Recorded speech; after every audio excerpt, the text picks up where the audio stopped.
Right, good morning. I want to go through a couple of things that we didn't get time to do yesterday. So the first one is looking at redshift of spectral lines.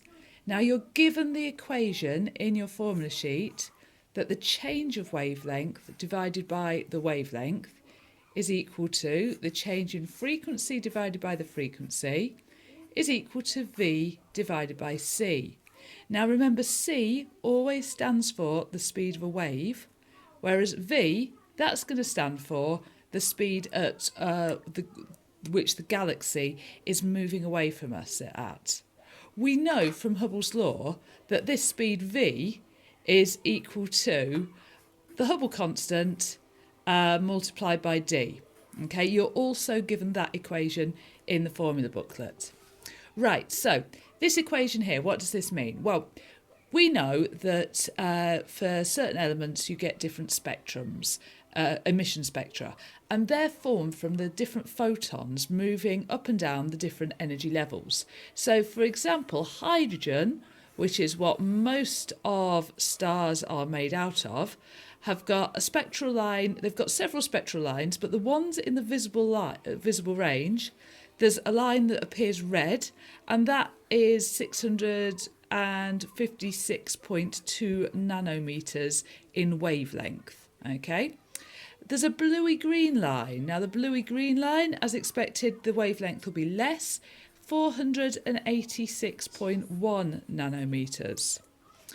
There's also a bluey-violet line, and that's, I think, 434.0 nanometers, and a more violetty line, and that's about 410.0 nanometers. Now, let's say that we've got a galaxy, and you've always got to refer to this as galaxies moving away, not just a star moving away, a galaxy.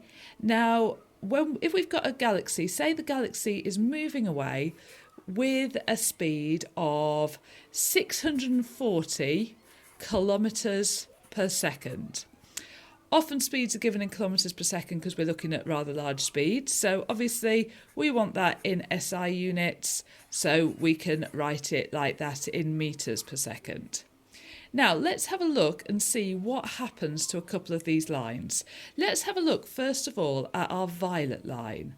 So our violet line, it's got that wavelength of 410.0 nanometers. If I want to know how that's going to change, I use my key equation. So I can rearrange it. I'm not going to be using the frequency bit. I want to know what the change of wavelength is. The change of wavelength over wavelength is equal to V over C. Or to rearrange it, change in wavelength is equal to V over C multiplied by the initial wavelength. Now, if we put our numbers into that, what we have is 640,000 divided by 3 times 10 to the 8, multiplied by the wavelength. Well, the wavelength of violet was 410 nanometers. Now, I can keep it in nanometers. If I have this in nanometers, my change in wavelength is going to be in nanometers. So if I put that into my calculator, 640,000 divided by 3 times 10 to the 8, multiplied by 410, I've got an answer there of 0.874 nanometers. Now, because I knew this to the nearest 0.1 nanometer, I can just round that. That is 0.1 nanometer, the change in wavelength.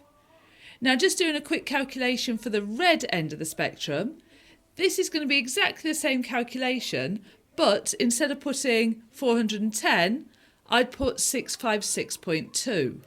So for the red end of the spectrum, I've got 640,000 divided by 3 times 10 to the 8, multiplied by 656.2. For the red, change in wavelength would be 1.4 nanometers.